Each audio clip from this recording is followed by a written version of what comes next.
ഇന്നത്തെ വീഡിയോയിലേക്ക് ഏവർക്കും സ്വാഗതം. ഇന്ന് നമുക്ക് ഒരു വെറൈറ്റി ചപ്പാത്തി ഉണ്ടാക്കാം. അതിനായി 1 കപ്പ് ഗോതമ്പ് പൊടി, ഉപ്പ്, മുളക് പൊടി, കായം, ഇഞ്ചി വെളുത്തുള്ളി പച്ചമുളക് പേസ്റ്റ്, അയമോദകം, മഞ്ഞൾപ്പൊടി, മുരിങ്ങയില കൂടി ഇടാം.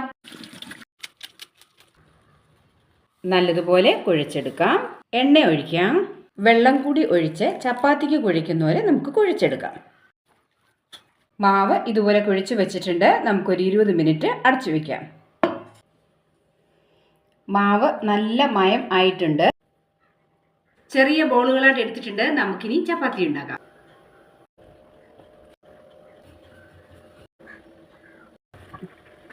എണ്ണ തേച്ച് കൊടുക്കാം. നമ്മുടെ ടേസ്റ്റി ഹെൽത്തി സോഫ്റ്റ് ചപ്പാത്തി തയ്യാർ. നല്ല ടേസ്റ്റിയാണ്. എല്ലാവരും ഒന്ന് ട്രൈ ചെയ്ത് നോക്കണേ.